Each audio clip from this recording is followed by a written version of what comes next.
सभी लोगों को मरना था। त्रिएक प्रभु की स्तुति करेंगे, पिता को, पुत्र को और पवित्र आत्मा को, आदि में, अब और सदा के लिए, युगानुयुग महिमा महिमा महामहिमा उसी को मिले। आमीन। पिता के, पुत्र के और पवित्र आत्मा के नाम से आमीन। ये ईश्वर तुझे पिता के, पुत्र के और पवित्र आत्मा के साथ प्रत्यक्ष हुए, हम धन्यवाद करते तेरी इस प्रतीक्षा के लिए, और हम जो धन्यवाद करते हैं कि तूने हमें इस समय दिया कि हम तेरा आराधना कर सके। इसके बावजूद कि तेरे सिद्ध स्वर्गदूत और सारे पवित्र परलोक में करते हैं, तू चाहता है कि हम भी तेरी स्तुति करें, इसलिए हम तेरी स्तुति करते हैं। तूने जो सृष्टि की रचना की है, तेरा नाम उन सभी के ऊंचाई पर है। सारे सृष्टि के साथ साथ हम भी उसे नमस्कार करते हैं। इस आराधना के ऊपर मुझे महिमा मिले और यहाँ के हर एक विषय पर तेरी आशीष रहे, प्रभु के नाम से मांगता हूँ, आमीन। ये प्रियजनों जो प्रभु में हो, जब हम अति पवित्र परमेश्वर की उपस्थिति में आते हैं और पूर्ण रीति से इस आराधना पर सबसे पहले हमारी स्थिति जो पाप में है उसे कबूल करना हमारे लिए अच्छा है। अगर हम कहेंगे कि हमें कोई पाप नहीं है तो हमें कुछ अच्छा भी नहीं होगी। अगर हम हमारे पापों को कबूल करें, क्योंकि भरोसेमंद अधर्मी परमेश्वर है, वो अपने सारे पापों को क्षमा कर हमारे सारे अधर्मों से पवित्र बनाएगा। हम उसे झूठा ठहराएंगे अगर हम कहें कि हमें कोई पाप नहीं है, तो उसका वचन हमें नहीं होगा जो कहता है क्या ही धन्य है वो जिसका अपराध क्षमा किया गया और जिसका पाप ढांपा गया हो। क्या ही धन्य है वह मनुष्य जिसके अधर्म का यहोवा लेखा न ले और जिसकी आत्मा में कपट न हो। हम सब हमारे पापों को कबूल करें, शासक करिए। दोस्तों, हे पवित्र परमेश्वर, हम हमारे जन्म से, कर्म से पापी हैं, हमारे ख्यालों से, दृष्टि से पापी हैं, सुनने से, बोलने से हम पापी हैं, बर्ताव से, क्रियाओं से हम पापी हैं। हमें कोई योग्यता नहीं कि तेरी कृपा हम पर हो, हमें क्षमा कर, या हम तेरे नाम से मांगते हैं, आमीन। प्रियजनों, पिता अपना प्रेम जो अपरंपार है, विश्वासियों के सही पापों को क्षमा कर रहा है, वह हमारे पापों को कभी याद में रहेगा। उस पिता की हम नित्य स्तुति करेंगे। हे पिता, तू सारे पापियों को घृणा करना था क्योंकि तू पवित्र है, लेकिन तू ऐसे न कर, सभी को अपने करीब लेकर क्षमा कर रहा है, इसलिए हम आपको वंदित करते हैं, आमीन। सभी लोग प्रभु की स्तुति करते हैं। हे पिता, पृथ्वी अंबर से बढ़कर, सोने शाम से बढ़कर यह जो महान उपहार जो था पवित्र शास्त्र में दिया है, इसलिए हम तेरी स्तुति करते हैं।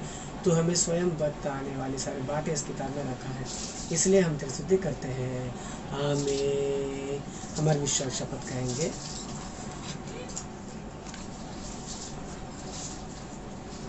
मैं यह मानता हूँ कि परमेश्वर का कोई आदि और अंत नहीं है, और मैं यह भी मानता हूँ कि वह प्रेम, न्याय, पवित्रता, शक्ति, ज्ञान, जीवन, स्वतंत्रता, सर्वव्यापी जैसे शुभ लक्षणों के जरिए महातेजोमय की न्याय नित्य प्रकाशित हो रहा है। मैं यह मानता हूँ कि प्रभु यीशु अपने रूप में मनुष्य के न्याय और अपने अनादि सिद्धि के जरिए परमेश्वर के न्याय चलते हुए अनमोल वचनों से, उपकारों से, बड़े चमत्कारों से मेरे पाप, मेरी बीमारियां, मेरे दोष अपने सलीब पर लेकर मरने से और कब्र से तीसरे दिन बाहर निकलकर परलोक जाने के जरिए अपने सत्य प्रभुता और प्यार को साबित किया है, और अब वह सभी के लिए विज्ञापन प्रार्थना कर रहा है। और मैं यह भी मानता हूँ कि वह दूसरी बार अपनी कलीसिया को लेने बादलों पर आने वाला है। जो छूट गए हैं उन्हें 7 साल के परिश्रम में रहेंगे। फिर यीशु और यीशु का विरोधी दोनों के बीच जो युद्ध होगा, यीशु का विरोधी जो झूठा नबी है नरक में डाल दिया जाएगा। शैतान 1000 साल तक पाताल में बंदी बना रहेगा। उसके पश्चात प्रभु पृथ्वी पर 1000 साल राज करेगा। फिर वह सजीवों एवं मृतकों को सुनवाई देगा। मैं यह मानता हूँ प्रभु जब शैतान को पाताल में छुड़ाएगा, वह पृथ्वी पर आकर गोग मागोग नामक सेना अपने लिए चुनेगा। वह परमेश्वर से युद्ध करेगा और परमेश्वर के जरिए पराजित कर दिया जाएगा, और परमेश्वर उसे नरक में डाल देगा। और मैं यह मानता हूँ कि इसके पश्चात वह सभी का न्याय करेगा और अविश्वासियों को नरक में भेज देगा। मैं यह मानता हूँ कि प्रभु यीशु परलोक में और भूलोक में भी रहेगा, क्योंकि पृथ्वी के सारे पवित्र लोग एक ही कलीसिया के नाई हैं। इस कारण पृथ्वी परलोक का एक भाग होगा। मैं पवित्र आत्मा को मानता हूँ, और मैं यह भी मानता हूँ कि वह पिता और पुत्र के साथ एक परमेश्वर के न्याय रहकर कार्य कर रहा है, और इनके उत्तेजना से ही पवित्र ग्रंथ लिखित रूप से आया है। इनके उजाला करने पर ही वह ग्रंथ समझ में आएगा। उद्धार जो पिता ने अपने उद्देश्य में रखा है, अर्थात पुत्र अपने अनमोल लहू से जो उद्धार रखा है, वह पवित्र आत्मा ही के जरिए विश्वासी तक पहुँचाया जाएगा। और मैं यह मानता हूँ कि वह भी पिता पुत्र के समान आराधना लेने लायक परमेश्वर है। मैं यह मानता हूँ कि अनंत जीवन, पुनरुत्थान और पवित्र लोगों का सहवास है, आमीन। सभी लोग बैठ जाइएगा। पास्टर जी को मरना था। सभी को मनाता। मेरे बहुत सारे गवाहियाँ हैं जो अभी हाल ही में प्रभु ने मेरे जीवन में कार्य किया उसके बारे में। सबसे पहले तो स्कूल का बहुत टेंशन हो गया था और मैं हर दिन पास्टर जी को और सब लोग को बोलता था कि मेरे स्कूल के लिए प्रार्थना करो कि पगार होएगा कि नहीं होएगा, होएगा कि नहीं होएगा करके डर लग रहा था। लेकिन प्रभु की कृपा और संडे को मैं पास्टर जी के यहाँ पर गया था और संडे आराधना हम लोग ने एक साथ मिलकर किया और पास्टर जी से प्रेयर कराया। प्रार्थना कराने के बाद में पास्टर जी को मैंने बोला कि पास्टर जी मैं सोमवार को स्कूल नहीं जाऊँगा, मेरे नाना जी का 10वां दिन है गुजर के, तो वहाँ पे मंगलवार को जाना है तो मैं बुधवार को जाऊँगा करके। पास्टर जी ने बोला कि नहीं नहीं कल तो स्कूल जा करके। तो मैंने पास्टर जी की बात मानी और सोमवार को गया। फिर मेरी एक कोऑर्डिनेटर है, मतलब मैं जिसके अंडर में हूँ, तो उनसे मैंने पहले बात किया था कि मैडम स्कूल कभी आना है, तो उन्होंने बोला कि रुको थोड़ा मैं बताऊँगी करके कभी आना है करके, अभी तो कुछ ज़रूरत नहीं है करके। तो सोमवार को मैं गया और वो कोऑर्डिनेटर 11 बजे ऐसे आई और प्रभु की कृपा ऐसे कि उन्होंने बोला कि सर आपने मेरे फ़ोन का भी वेट नहीं किया और आप आ गए करके। तो मैंने बोला हाँ मैडम कि हम लोग क्या करेंगे फिर, अभी ऐसा घर पे ऑनलाइन वगैरह भी कुछ चालू नहीं हुआ तो क्या करेंगे करके। तो उन्होंने बोला अच्छा ठीक है मैं बात करती हूँ करके प्रिंसिपल मैडम से और मैं उनको बोलती हूँ कि आपका काम है करके और आपका आना ज़रूरी है करके। तो फिर उन्होंने प्रिंसिपल मैडम से बात किया। फिर उन्होंने मुझे फ़ोन किया कि सर आपका मैंने बात की है प्रिंसिपल मैडम से, उन्होंने हाँ करके ठीक है करके बोला है, लेकिन आपके साथ जो असिस्टेंट टीचर है उसका ज़रूरत है क्या। तो मैंने बोला कि मैडम ज़रूरत तो है क्योंकि वो जूनियर कॉलेज का कुछ थोड़ा काम करती है तो उनका ज़रूरत है करके। तो उन्होंने बोला कि देखो उनको तो निकालने वाले हैं करके, उनका अभी तो ज़रूरत नहीं है करके। तो अगर आपसे कोई पूछता है तो आप बोलना कि आपको उनका मदद नहीं चाहिए करके, आपको ज़रूरी नहीं है। तो मैं तुरंत प्रार्थना करने लगा। मैंने बोला प्रभु मैं तो हर टाइम पे हम दोनों के लिए प्रार्थना करता था कि दोनों को कुछ भी जॉबलेस नहीं होना चाहिए करके, ऐसा क्यों हो रहा करके। तो फिर से तो मैंने प्रभु से प्रेयर करने लगा और शैतान का सामना करने बोला। मैंने उनको भी बोला कि ऐसे ऐसे होने वाला है करके, आप डरो मत करके आप सीधा जाओ। और तब तक एचआर भी जो एचआर है वो भी आके उसको बोल के गई वो टीचर को कि आपको जाते वक्त आप मुझे मिल के जाना करके। तो टेंशन में वो तो पूरा टेंशन में आ गई और मैं भी प्रार्थना चालू ही रखा मैंने। स्कूल में खड़े खड़े घूमते घूमते मैं प्रार्थना ही कर रहा कि प्रभु ये क्या है, प्रभु ये क्या है करके। और प्रभु से प्रार्थना किया और प्रार्थना करने के बाद में फिर से जो मेरी कोऑर्डिनेटर है उन्होंने आके बोला कि सर उनका भी हो गया बात करके। मैंने बात की प्रिंसिपल से कि उनका भी रहना है करके उनके लिए। तो प्रभु की महान कृपा से वो गए नीचे और उनको बोला कि आपका टाइमिंग चेंज करेंगे करके, एचएससी बंद हो रहा है तो आपको कौन से भी टाइम पे हम लोग बुलाएंगे वो टाइम पे आना पड़ेगा करके। तो प्रभु की महान कृपा में हर टाइम पे यही प्रार्थना करता था घुटने टेक कर कि जॉबलेस कोई नहीं होना चाहिए करके। तो प्रभु की महान कृपा मुझे और मेरे साथ जो असिस्टेंट टीचर है दोनों को प्रभु ने बचाया। पगार भी हो गया, उसी दिन पगार हो गया जिस दिन मैं सोमवार को स्कूल गया था, उसी दिन पगार हुआ है, इसलिए प्रभु का बहुत बहुत धन्यवाद। वैसे ही मेरी दूसरी गवाही है, स्कूल में 2-3 दिन गया, बुधवार तक गया और गुरुवार को सुबह से मुझे ठीक नहीं लग रहा था स्कूल में। मतलब पूरा शरीर अलग सा हो गया और मतलब ऐसे लग रहा है कि कुछ जान ही नहीं है शरीर में।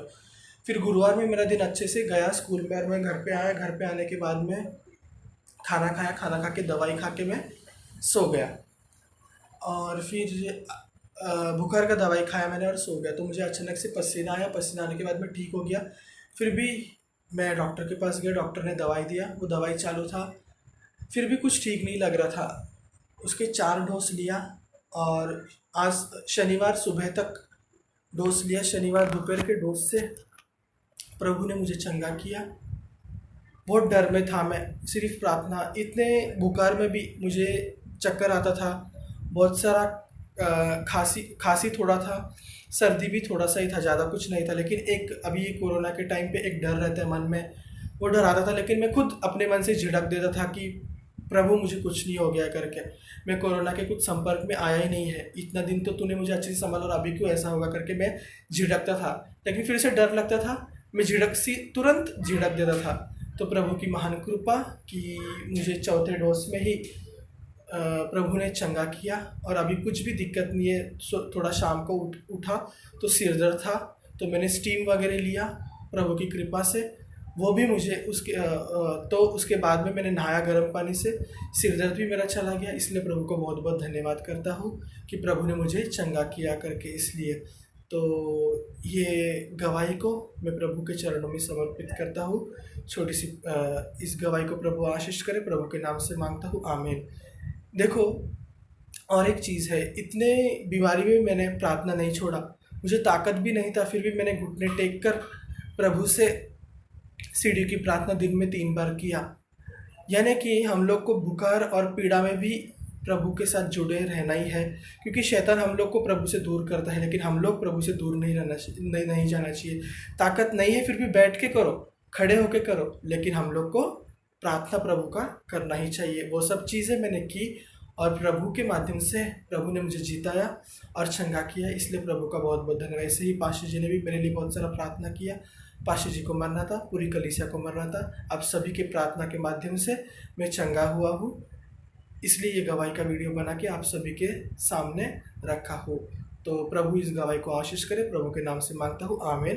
पास्टर जी को मरना था, सभी को मरना था।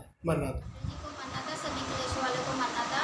मेरी गवाही ये है, मुझे सांस लेने में बहुत प्रॉब्लम होती थी और मैंने 3 दिन का उपवास रखा और पासवान जी ने मेरे लिए प्रार्थना की। प्रभु यीशु ने उनकी प्रार्थना सुनी, मैं उसके लिए धन्यवाद बोलती। प्रभु यीशु ने मुझे चंगा किया।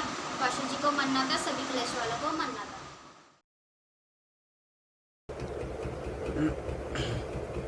सभी लोगों को मरना था। आज संडे है तो आराधना का दिन है, तो हमें आराधना, प्रभु की आराधना और उसकी उपासना करने का दिन है। तो हम लोग वचन में जाएंगे दोस्तों। तो आज के लिए परमेश्वर की ओर से आप तक पहुंचाने के लिए तैनात किया गया वचन पर हम ध्यान करेंगे दोस्तों। हम निकालेंगे श्रेष्ठ गीत का किताब, श्रेष्ठ गीत यानी सॉन्ग ऑफ सॉन्ग्स, श्रेष्ठ गीत का किताब, श्रेष्ठ गीत का किताब, उसका 5वां अध्याय, उसका 9वां वचन पढ़ेंगे। श्रेष्ठ गीत 5वां अध्याय, उसका 9वां वचन पढ़ेंगे हम लोग। मैं पढ़ता हूँ। हे स्त्रियों में परम सुंदरी, तेरा प्रेमी और प्रेमियों से किस बात में उत्तम है। ठीक है, यही हम लोगों को आज ध्यान करना है। और भी है नीचे, लेकिन वो हमारा ध्यान वाला भाग नहीं है, तो केवल इस भाग को हम लोग ध्यान करेंगे, प्रार्थना करेंगे। पहले प्रभु, जो वचन तू बोलने जा रहे हैं मसीहा, तेरी आत्मा मुझ में समा कर, तेरे बच्चों से, लोगों से तू बातें कर, अपने लहू से मुझे धोकर शुद्ध कर, तेरी आत्मा मुझ में समा और बात कर। छोटी सी प्रार्थना प्रभु यीशु मसीह के महान नाम से मैं मांगता, सुना, कबूल कर, आमीन। पिता, पुत्र, पवित्र आत्मा, तेरे प्रभु की आशीष तुम पर, तुम्हारे परिवार, तुम्हारे कामकाज पर सदा सर्वदा बनता रहे, आमीन। प्रभु की महान कृपा से परमेश्वर ने हमें इस छठे महीने के दूसरे संडे में प्रवेश करवाया है, इसलिए हम प्रभु का शुक्रगुजार हैं दोस्तों। ठीक है, तो जो वचन हमने पढ़ा था उसे दोबारा पढ़ेंगे।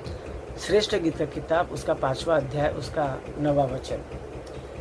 हे स्त्रियों में परम सुंदरी, तेरा प्रेमी और प्रेमियों से किस बात में उत्तम है। ठीक है, तो जैसे कि मुझे पता है बाइबल मिशन के पूरी की पूरी कलीसिया वालों को ये बात मालूम है कि श्रेष्ठ गीत का किताब की आधार बेसिक क्या है, क्योंकि ये वीडियो है, ये सभी लोग देखेंगे। तो मैं 1-2 मिनट उसके बारे में कहना चाहूँगा। राजा सुलेमान हुआ करता था, उन्होंने 3 किताबें लिखी है। सबसे पहला नीति वचन, दूसरा सभोपदेशक, तीसरा श्रेष्ठ गीत। ये तीनों किताब जो है राजा सुलेमान ने लिखा। राजा सुलेमान वो है जो परमेश्वर ने उन्हें ऐसी आशीष दी कि धरती पर तुझसे भी अधिक ज्ञानी और कोई नहीं होगा। ठीक है, तो इस तरीका वो ज्ञानी है। सुलेमान राजा जो है वो एक ज्ञानी है। तो उन्होंने अपने ज्ञान से, प्रभु के दिए गए ज्ञान से उन्होंने 3 किताब लिखी। मैं फिर से कहता हूँ, एक नीति वचन, दूसरा सभोपदेशक का किताब, और तीसरा श्रेष्ठ गीत।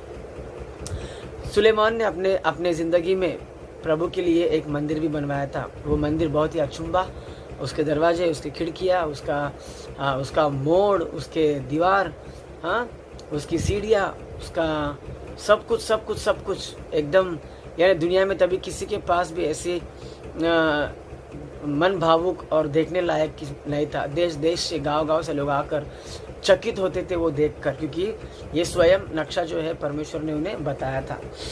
तो उस मंदिर में 3 भाग होते हैं। अगर हम लोग मंदिर के बाहर से बात करेंगे तो मंदिर में एंट्री करते सबसे पहले आएगा आंगन, ठीक है। और वो आंगन जो है नीति वचन को दर्शाता है, क्योंकि आंगन में सभी लोग बैठ सकते हैं, सभी लोग भी चल सकते हैं, सभी लोग आ सकते हैं, कोई रोक टोक नहीं है आंगन में आने के लिए, और सभी लोगों को भी वहाँ पे समझ में आता है। तो नीति वचन जो है, जो भी नया इंसान पढ़ेगा उसके लिए वो अच्छा ही लगेगा और समझ में भी आ जाएगा। और दूसरा भाग जो है पवित्र स्थान, ये थोड़ा सा अनमोल है, ठीक है। यहाँ और ये जो पवित्र स्थान है वो सुलेमान राजा का लिखे गए दूसरा किताब जो है सभोपदेशक, ठीक है। वो सबके समझ में नहीं, थोड़ा नहीं आता, ठीक है। तो बहुत कम लोगों को ही वो समझ में आता है, क्योंकि उस सभोपदेशक की किताब में लिखा है कि सब कुछ व्यर्थ है, हाँ, कमाना भी व्यर्थ है, जीना भी व्यर्थ है, सूरज के नीचे जो कुछ भी वो सब व्यर्थ है करके, इस तरीके से प्रभु जो है उसमें लिखवाया उनके ज़रिए। तो तीसरा और आखिरी अगर हम देखेंगे वो है अति पवित्र स्थान। अति पवित्र स्थान श्रेष्ठ गीत को दर्शाता है, ठीक है। वो अति पवित्र स्थान में केवल याजक जा सकते हैं और प्रभु वहाँ पे रहता है। तो ये दोनों के संबंध में है, ठीक है। तो उसी प्रकार से श्रेष्ठ गीत जो है वो सिर्फ दोनों के संबंध में है। सबसे पहला दूल्हा और दूसरा दुल्हन। दूल्हा यानी यीशु मसीह, दुल्हन यानी कलीसिया, ठीक है। इन दोनों को ही दर्शाता है। तो वो किसी को भी समझ में नहीं आता, ठीक है, क्योंकि दूल्हा और दुल्हन के बीच में जो रिश्ता, जो बातें, ओके, जो भी बातें होती है वो केवल बंद कमरे में उनको ही मालूम पड़ता है, दूसरे किसी को भी पता नहीं चलता, वो भेद होता है। वैसे ही श्रेष्ठ गीत किताब जो है बहुत बड़ा भेद है, बहुत छोटी किताब है। इसके अंदर केवल और केवल मेरे ख्याल से 8 अध्याय है, 8 अध्याय है, सिर्फ और सिर्फ गिनकर 8 अध्याय है, ठीक है। लेकिन ये बहुत बड़ा भेद है, इनके हर एक वचन में बहुत भेद है। तो आज हम लोग वही भेद को जो राजा सुलेमान ने लिखा है और उसके मंदिर के अति पवित्र स्थान को दर्शाता है, श्रेष्ठ गीत अति पवित्र स्थान को दर्शाता है। सिर्फ दो ही लोगों को संबोधित करता है, एक दूल्हा जो यीशु मसीह है, एक दुल्हन जो पूरी कलीसिया है, जिसको दूल्हा बादलों पर दूसरी बार लेने के लिए आने वाला है। तो 5वां अध्याय उसका 9वां वचन, हे स्त्रियों में परम सुंदरी, तेरा प्रेमी और प्रेमियों से किस बात में उत्तम है, ठीक है। यहाँ पर दूल्हे के बारे में, ठीक है, दुल्हन को पूछते हैं, प्रेमी के बारे में प्रेमिका को पूछते हैं, हे स्त्रियों में परम सुंदरी, तेरा प्रेमी और प्रेमियों से किस बात में उत्तम है। यानी हमारा प्रेमी जो है वो और प्रेमियों से भी उत्तम है, तो किस बात में उत्तम है, हाँ, ये हम लोग जानेंगे। अगर हम यीशु मसीह के बारे में अगर बात करें, उसका प्रेम सच में सबसे उत्तम है। उसकी तरह प्रेम कभी किसी ने किसी को किया नहीं, जैसा प्यार उसने हमें किया। लिखा है, क्योंकि परमेश्वर ने जगत से ऐसा प्रेम किया कि उसने अपने इकलौते पुत्र को दे दिया, कि जो कोई उस पर विश्वास करे वो नाश न हो परंतु अनंत जीवन पाए। यूहन्ना 3:16 में लिखा है दोस्तों, ठीक है। हमें अनंत जीवन देने के लिए परमेश्वर हमसे प्रेम करता है, और वही प्रेम प्रभु ने हमें भी सिखाया है। तो जैसे अपने आप से प्रेम करता है, तो वैसे अपने पड़ोसी से भी प्रेम रख, तो प्रभु तुझे आशीष देगा। तो दोस्तों, आज हम लोग ध्यान करेंगे इस भाग में से प्रभु भोजन को। प्रभु भोजन जो है वो एक ऐसा भोजन है जो प्रभु स्वयं हमें देता है। ठीक है, मेज भी वही तैयार करता है, उसके ऊपर रखी गई चीज़ भी, पदार्थ भी वही रखता है, और वो निकाल के परोसने वाला भी वही है, और परोसा गया भी वही है। हमें सिर्फ वहाँ पर जाना है, हमें बैठना है, और हमें वो परोसेगा और हमको वो खाना है। इसमें बहुत सारी बातें हैं, लेकिन मैं सब कुछ काट फूट कर थोड़ा ही बात करूँगा। एक बात बोलो, हम लोग यीशु मसीह को बोलते हैं कि दूल्हा जो बादलों पर अपनी कलीसिया दुल्हन को लेने के लिए आने वाला है। ठीक है, दुनिया में सभी दूल्हे को आपने देखा होगा।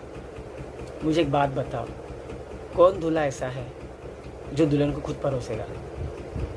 दूल्हे के लिबास में कोई परोसेगा? कोई नहीं परोसेगा, कोई भी नहीं परोसेगा। मैंने आज तक किसी दूल्हे को नहीं देखा कि वो दुल्हन को उठकर परोसेगा, नहीं।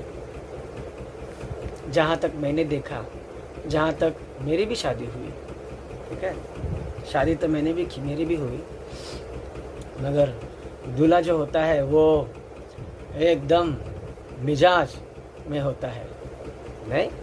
सभी की दृष्टि उसकी तरफ होती है, सभी की दृष्टि दुल्हन की तरफ होती है, सभी की दृष्टि दूल्हा और दुल्हन की तरफ होती है, क्योंकि वो लोग उस वक्त के सबसे सुंदर रिश्ते में और दिखने में सबसे सुंदर, तैयारी में सबसे सुंदर, ठीक है, सारे चीज़ों में सबसे सुंदर वो लोग केंद्रित, वो लोग सेंटर में होते हैं। वो लोग सभी के दृष्टि के, सभी के नज़र में वो लोग सेंटर में होते हैं। तो अगर आप सभी लोग जिनकी भी शादी हुई है, ठीक है, सभी लोगों से मैं एक बात मतलब कहना चाहूँगा, सच में कोई दूल्हा दुल्हन को परोसता नहीं है, नहीं परोसता है, मगर यीशु मसीह ही ऐसा दूल्हा है जो अपनी दुल्हन को प्रभु भोजन में बुलाता भी है, और जब दुल्हन मेज के पास बैठती है सजाकर उसे वो परोसता भी है। इससे बढ़कर भी बहुत बातें हैं। हाँ, ये तो एक छोटी सी बात है, शुरुआती बात है। उत्तम किस बात में उत्तम है? तेरा प्रेमी और प्रेमियों से किस बात में उत्तम है? तो ये बोलने के लिए ये एक पहली सीढ़ी है, ठीक है। अभी तो 100,000 सीढ़ियाँ बाकी है किस बात में उत्तम है बोलने के लिए। बोलते जाएंगे, बोलते जाएंगे, बोलते जाएंगे, बोलते जाएंगे, उनकी अच्छाई कभी भी ख़त्म नहीं होंगी। यूहन्ना लिखता है ना सुसमाचार में आखिरी में कि यीशु मसीह किए गए बात काम को अगर मैं लिखता जाऊँ तो ये धरती भी नहीं पूरेगा, कहकर उन्हें आखिरी में लिखता है ना, आप सब लोगों को मालूम है। तो इसके लिए उनकी किस चीज़ में वो उत्तम है अगर हम लोग ये बोलते जाएंगे, उनका चिट्ठा अच्छाइयों की कभी भी ख़त्म नहीं होगा। ओके दोस्तों, तो यही सीढ़ी, शुरुआती सीढ़ी जो कोई नहीं करते, हाँ, जो कोई भी नहीं करते। ऐसी बहुत सी चीज़ें हैं जो यीशु मसीह ने की दुल्हन के लिए, जो कोई किसी के लिए नहीं कर सकता है, और ये पहली सीढ़ी है जो यीशु मसीह की है और कर रहा है और आगे भी करेगा, अनंत जीवन में भी करेगा। ठीक है दोस्तों, लेकर खाओ, ये मेरा शरीर है, लेकर पियो, ये मेरा लहू है जो बहुतों के लिए बहाया गया हुआ, हाँ, नई वाचा का लहू करके प्रभु परोसता है दोस्तों, परोसता है, दूल्हा ही परोसता है। और जो परोसा गया है वो भी दूल्हा है। हाँ, ये बात को ध्यान करो, जो परोस रहा है वो भी दूल्हा है, जिस चीज को वो परोसा है वो भी दूल्हा है। यानी थाली में जो परोसा गया है वो भी दूल्हा है, दूल्हे को परोसा है, और जो परोस रहा है वो भी दूल्हा है। हाँ, तो इसके लिए ये एक भेद वाली प्रभु भोज है दोस्तों, इसे कभी भी नहीं छोड़ना चाहिए, कभी भी प्रभु भोजन को नहीं छोड़ना चाहिए। उसमें सामर्थ्य है।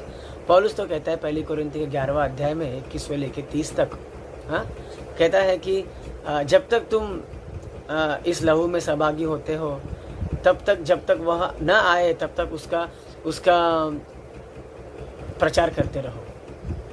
हाँ, तो हमें पोषण देता है वो, लहू देकर, शरीर देकर। उसका शरीर हमारे अंदर मिला हुआ है, उसका लहू हमारे अंदर मिला हुआ है, तो हम उनकी तरह हो जाना चाहिए। ओके, क्योंकि हर महीने इतना लहू, सोचो बपतिस्मा लिया तब से लेकर आज तक कितने साल से प्रभु भोजन लेते हैं हम लोग। तो इतना कर कितना सारा हो गया होगा। तो अपना लहू पूरा मिट कर अभी तो प्रभु का ही लहू रगों में दौड़ना चाहिए। हाँ, और जिनका लहू रगों में दौड़ता है वो उसकी तरह होता है। नहीं तो हम भी यीशु की तरह होना चाहिए। इसके लिए फिलिप्पियुस में लिखा है कि जब तक तुम में मेरा रूप नहीं आता, मैं तुम्हारे लिए बहुत शोक में होकर चिंता कर रहा हूँ कर। तो प्रभु चाहता है कि हम उसके रूप में आना चाहिए। इसके लिए वो अपने को परोस रहा है, और जो परोसा है थाली में वो खुद को ही परोस के लिया है। चेलों को प्रभु कहता है ना, ले लो ये मेरा शरीर है, लेकर खाओ ये मेरा शरीर है। कौन दे रहा है? वही दे रहा है। क्या दे रहा है? अपना शरीर दे रहा है। यानी जो परोस रहा है वो अपने आप को परोस रहा है। फिर बोलता है, बिहारी के पीछे कटोरा लेकर बोलता है, लेकर पियो ये मेरा लहू है जो बहुतों के लिए बहाया गया हुआ नई वाचा के लहू। अपने आप को परोस रहा है। तो इसके लिए, हे स्त्रियों में परम सुंदरी, तेरा प्रेमी और प्रेमियों से किस बात में उत्तम है? हाँ? वो उत्तम तो बहुत सारे बातों के लिए है। दूसरी बात, यीशु मसीह जब एक जगह पे बैठा हुआ होता है तो सभी लोग दान की पेटी में दान डालते हैं। ओके, तो सभी लोग, बहुत सारे लोग अपने अपने बहुतायत पैसों में से निकाल कर डालते हैं, और यीशु मसीह सबको देखता रहता है। वहाँ पर एक बूढ़ी विधवा कंगाल वो आकर 2 दमड़ी उसमें दान पेटी में डाल देती है। कितना? 2 दमड़ी। सबसे कम उसी ने डाला है, और यीशु मसीह कहता है सबसे अधिक इसी ने डाला है। ये हिसाब है दोस्तों यीशु मसीह का। क्यों? तो यीशु मसीह कहता है सबने अपने पास कुछ रखकर कुछ डाला है, लेकिन ये बूढ़ी विधवा कंगाल ने अपना सब कुछ दे दिया। यस, सब कुछ दे दिया, और प्रभु ने उसका ध्यान किया, और प्रभु ने उसकी चर्चा की, और प्रभु ने उसकी प्रशंसा की। क्यों? क्योंकि यीशु मसीह भी अपने दुल्हन के लिए सब कुछ दे दिया। लहू सब कुछ दे दिया, शरीर सब कुछ दे दिया, समय सब कुछ दे दिया। हम बोलते हैं दोस्तों कि जब शादी ब्याह के मामले जब ढूंढने लगते हैं, लड़के के लिए लड़की को और लड़की के लिए लड़के को ढूंढते हैं, तभी लोग बड़े लोग ऐसे बोलते थे कि ठीक है, दुनिया में तेरे लिए भी कोई ना कोई पैदा हुआ ही होगा जो केवल तेरे लिए बना होगा। मैं कहता हूँ यीशु केवल और केवल अपने लिए पैदा हुआ। यीशु केवल और केवल अपने लिए आया। यीशु केवल और केवल अपने लिए जिया। यीशु केवल और केवल अपने लिए मरा। यीशु केवल और केवल अपने लिए गाड़ा गया। यीशु केवल और केवल अपने लिए जी उठा। यीशु केवल और केवल अपने लिए बादलों के सवार दोबारा कलीसिया को लेने, हमें लेने, केवल हमें लेने वो आने वाला है। दूल्हा लेने को आता है ना, ये भी लेने के लिए आ रहा है। दुल्हन तैयार रहती है, कलीसिया तैयार हो जाओ, हम तैयारी में हैं। इस प्रकार दुल्हन के लिए एक भी कमी नहीं होनी चाहिए, ऊपर से लेकर नीचे तक टिप टॉप, कहीं पर भी कमी नहीं होनी चाहिए। वैसे ही हमारे अंदर भी जिस कलीसिया में हम लोग रहकर तैयारी हो रहे हैं, जिस कलीसिया में हम रहकर प्रार्थना सीख रहे हैं, जिस कलीसिया में हमें प्रभु भोजन का पालन पोषण मिल रहा है, उस कलीसिया में हमें तैयार होना है। तैयार होकर हमें दूल्हे के आगमन में तैयार होकर हमें बैठना है दोस्तों, ताकि प्रभु आते ही हमें ले जाएगा। वो जो तैयार है उन्हें वो ले जाएगा दोस्तों। तो उसी प्रकार से परमेश्वर जो है वो कहता है कि वचन में, हे स्त्रियों में परम सुंदरी, तेरा प्रेमी और प्रेमियों से किस बात में उत्तम है। तो मेरी कई भी सभी बातों से आपको मालूम पड़ा होगा कि किस बात में वो उत्तम है। अपना कतरा कतरा लहू उसने बहाया। कौन प्रेमी ऐसा है जिसने अपने प्रेमिका के लिए कतरा कतरा लहू बहा दिया?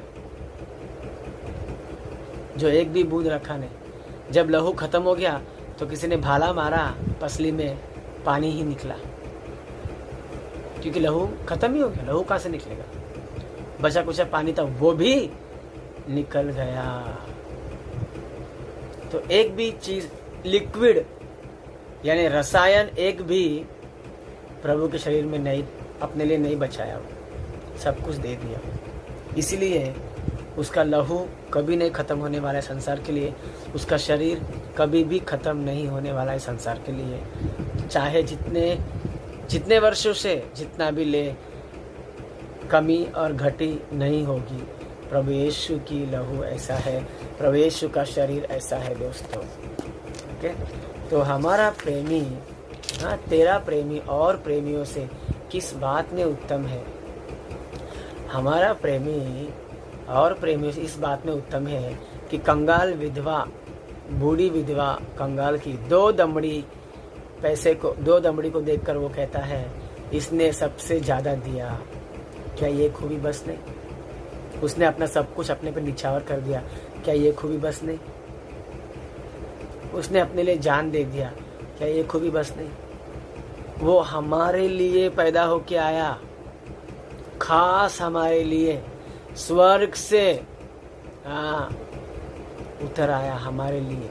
क्या ये खूबी बस नहीं? तो वैसे ही दोस्तों, जैसे प्रभु ने अपना सब कुछ अपने दुल्हन को दे दिया, कलीसिया को दे दिया, वैसे ही हमें भी अपना सब कुछ उसे देना है।